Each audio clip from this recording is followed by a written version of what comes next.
tema de enfermedades autoinmunes y pasamos a lo que es rechazo de trasplantes. Vamos a ver el rechazo de trasplantes en general, después algunas características del rechazo del trasplante renal y lo que sucede en el trasplante de médula ósea. Vamos a recordar algunos conceptos. En el caso de el rechazo de trasplantes en general, ¿cuáles son los antígenos? Que ya los hemos visto, ¿no?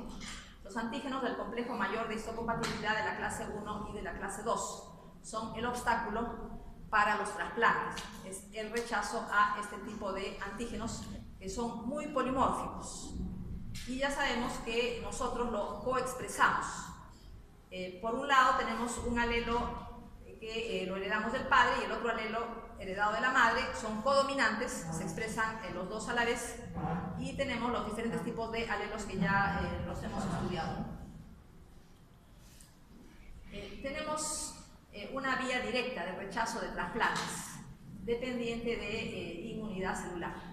En la vía directa, las células presentadoras de antígeno del donante presentan péptidos procedentes de sus propias MHC a linfocitos del receptor. Una forma directa. Si son moléculas presentadoras de antígeno, se trata de moléculas con gran cantidad de coestimuladores, como tienen las presentadoras de antígeno profesionales, que ya las hemos visto, ¿no? Gran cantidad de coestimuladores. Entonces, son muy eficientes en despertar la respuesta inmunológica. Y llama la atención que linfocitos T del receptor puedan reconocer péptidos presentados por MHC ajenas. O sea, tenemos las células presentadoras de antígeno del donante. Entonces, presentan sus propios antígenos en sus MHC. Sin embargo, los linfocitos T del receptor pueden reconocer esos antígenos. Eso llama la atención. Tenemos la vía indirecta.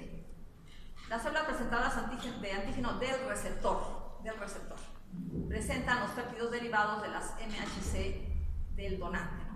Entonces, esto es como cualquier respuesta inmunológica, cualquier antígeno extraño fagocitado. Entonces, esto genera linfocitos CD4 que reconocen péptidos del injerto, pero no linfocitos CD8. Tenemos que recordar que los linfocitos CD8 reconocen péptidos presentados por MHC de la clase 1, pero son péptidos sintetizados en la célula. Entonces, el donante no podría sintetizar células MHC del receptor, las células del receptor no podrían sintetizar péptidos del MHC del donante, ¿no? Eso no lo podrían hacer, no se generan linfocitos CD8 por la vía indirecta. En el caso de la inmunidad humoral, anticuerpos contra los tejidos del donante pueden estar presentes en la sangre del receptor. Tenemos algunos casos en que las personas tienen gran cantidad de anticuerpos contra MHC antes de haber recibido cualquier trasplante, o a veces han rechazado antes un trasplante renal. Entonces el segundo trasplante tiene una serie de problemas, ¿no? Porque ya existen anticuerpos contra MHC del trasplante anterior. ¿Qué pasa con las mujeres multíparas? Las mujeres multíparas tienen anticuerpos contra MHC del padre, que lo ha transmitido a los hijos. Entonces tenemos que células de los hijos, cuando sucede el embarazo, pasan a la sangre de la madre, en pequeñas cantidades, pero pasan a la sangre de la madre. Entonces el sistema inmunológico de la madre se enfrenta a MHC de la clase 1 y de la clase 2 de los hijos durante el embarazo, ¿no? Entonces, si son multíparas, ha habido muchos embarazos, la cantidad de toda la gama de anticuerpos contra las MHC es, digamos, muy numerosa, ¿no? Tenemos personas con transfusiones de diferentes donantes. ¿Qué pasa en las transfusiones? Tenemos sobre todo glóbulos rojos que no tienen MHC.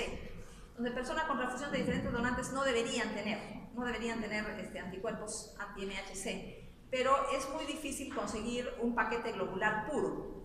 O sea, que no haya nada de plaquetas ni nada de glóbulos blancos, muy difícil.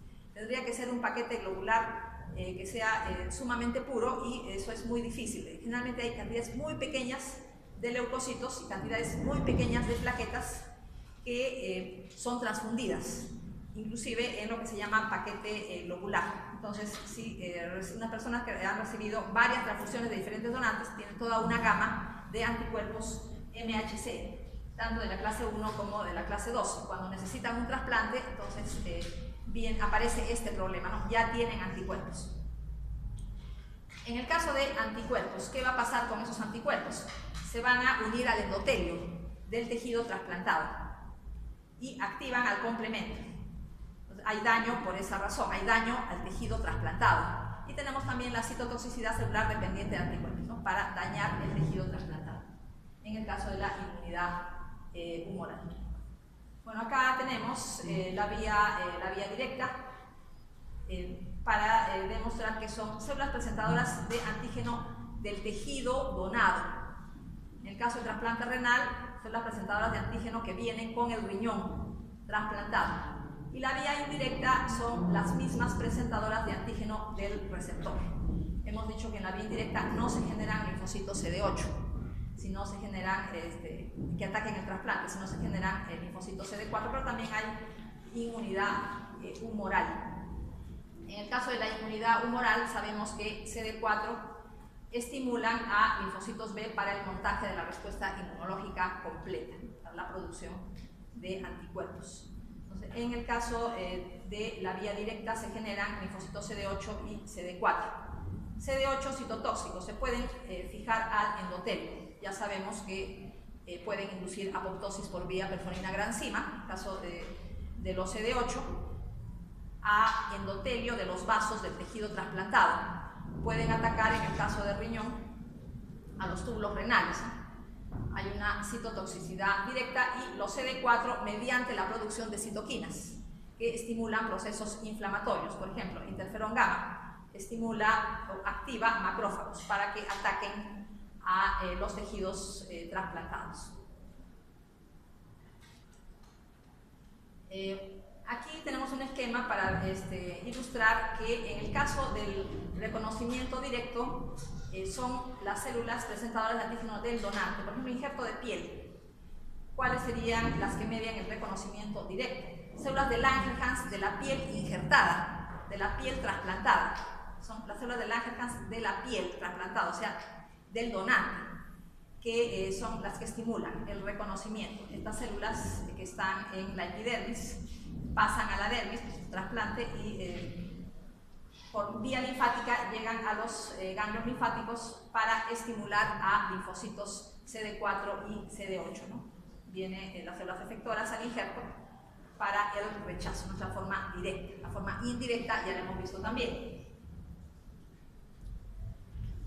Rechazo hiperagudo del trasplante renal. Vamos ahora a ver algunas características solo del trasplante renal. Hay gran experiencia en el caso del trasplante renal. Anticuerpos preformados, es hiperagudo. Hemos dicho, anticuerpos preformados existían antes del trasplante. O sea, la persona ya tenía anticuerpos antes de recibir el trasplante. Entonces, se llama hiperagudo porque es muy rápido. Minutos u horas después del trasplante, incluso antes de terminar la operación de trasplante, entonces que están terminando de ligar los vasos, ya se puede observar que el riñón se torna flácido, color violáceo y solamente produce unas cuantas gotas de orina sanguinolenta, ¿cierto? Rechazó rápidamente, rechazo hiperagudo. Los anticuerpos preformados se unen a endotelio, ya hemos visto. Anticuerpos se unen a endotelio, fijan el complemento. Hay daño endotelial, puede llegar a la necrosis, se forman trombos de fibrina y plaquetas. Eso puede suceder en glomérulos, por ejemplo, y también en otros vasos del intersticio renal. Polimorfos nucleares en la pared del vaso del trasplante por la fijación de complemento, que secretan quimiosinas que atraen leucocitos.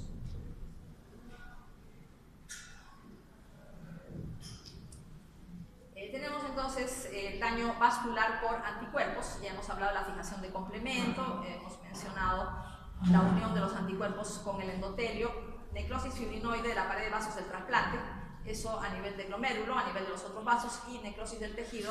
Rápidamente el riñón trasplantado tiene que ser extirpado, es un rechazo sumamente rápido. En la actualidad es raro, Como ya se sabe que sucede y ha sucedido, muchas veces, entonces, antes de realizar el trasplante, se investigan anticuerpos preformados en el suelo receptor, ¿no? Anticuerpos contra MHC en general, para evitar este tipo de rechazo. Bueno, este es un esquema para que se comprenda mejor rechazo hiperagudo. Hiperagudo es por anticuerpos preformados, ¿no? Como estamos diciendo, los anticuerpos se unen a antígenos del endotelio, hay una fijación local del complemento. Tenemos entonces que esto puede terminar en necrosis del endotelio, formación de trombos, fibrina, inflamación. Durante la activación del complemento se generan quimiosinas o sustancias quimiotácticas que pueden atraer neutrófilos, ¿no? A la pared del vaso. Tenemos una vasculitis con necrosis fibrinoide. Tenemos después el rechazo agudo. El rechazo agudo demora un poco más, no es inmediato. Entonces puede ser a los días siguientes al trasplante, o a veces después de que el paciente toleró el trasplante por meses o años, aparece el rechazo agudo. Por ejemplo, puede bajar la dosis de inmunosupresores, puede interrumpir por algún problema la inmunosupresión, entonces aparece el rechazo agudo, que puede ser celular, o sea por linfocitos CD4 y CD8, y humoral, por anticuerpos. En el caso de rechazo celular, hay una elevación de la creatinina, el riñón trasplantado empieza a funcionar de manera deficiente. Acúmulos de CD4 y CD8 en el intersticio renal, glomérulos y túbulos. Entonces, celular, linfocitos CD4 y CD8 son los que se acumulan en el tejido trasplantado. Tenemos el caso de la endotelitis. ¿Qué significa endotelitis? No es lo mismo que vasculitis, ¿no? En el caso de vasculitis tenemos que sale fibrina del lumen vascular a la pared del vaso y hay neutrófilos, pero endotelitis es linfocitos debajo del endotelio, ¿no? Es una cosa un poco diferente y se puede ver al microscopio la diferencia.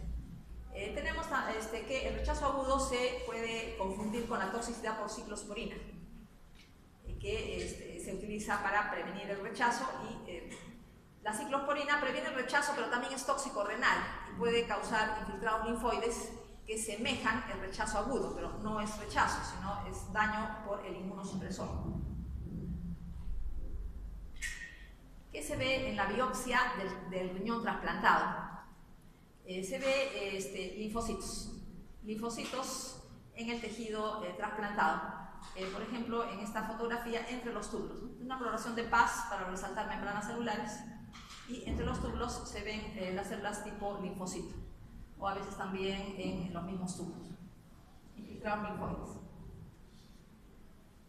Inmunohistoquímica para reconocer linfocitos T, pueden ser CD4 o CD8, pueden ser los dos tipos, según el tipo de inmunohistoquímica que utilicemos, el tipo de anticuerpo. Podemos utilizar, por ejemplo, anticuerpos anti-CD3. ¿Qué pasa si usamos anticuerpos anti-CD3? Reconocemos CD4 y CD8 a la vez. ¿Qué pasa si utilizamos anticuerpos anti-CD4? Por inmunohistoquímica solo vamos a reconocer los helper o anticuerpos CD8, según sea el caso. Si es, por ejemplo, CD3, todos los tipos de linfocitos, puede ser CD4 o CD8, aparecen teñidos. Significa que es una mezcla de los dos tipos de células en el tejido trasplantado. Aparte de los linfocitos CD4 y CD8, pueden haber células plasmáticas. Células plasmáticas quiere decir que hay también un componente humoral, un componente de formación de anticuerpos, un rechazo tanto celular como un rechazo humoral. En el caso de rechazo por anticuerpos, hemos visto rechazo por células. Va a haber vasculitis y trombosis. Sabemos que los anticuerpos se unen al endotelio vascular, fijan complementos, y pueden dar también otro tipo de daño a los vasos, engrosamiento de la íntima y obstrucción vascular. Se acumulan fibroblastos, macrófagos espumosos, entonces esto termina en isquemia. Entonces puede haber una isquemia por anticuerpos, engrosamiento de la íntima con una deficiencia de la circulación. Aquí que vemos, también es una coloración de Paz pero vemos un vaso arterial, la pared muscular, pero la íntima muy engrosada. El lumen es muy pequeño. Lumen pequeño, ya saben que significa isquemia del tejido, y la íntima muy engrosada, histiocytos espumosos. Se pueden acumular debajo de la íntima por daño por anticuerpos. También puede haber fibrosis, acúmulo de mucopolisacáridos, etc. Engrosamiento de la íntima, isquemia. Ahora, rechazo crónico. Si es crónico, quiere decir que dura bastante tiempo. Es un daño muy progresivo a lo largo de varios meses y se ve un aumento muy lento de la creatinina sérica.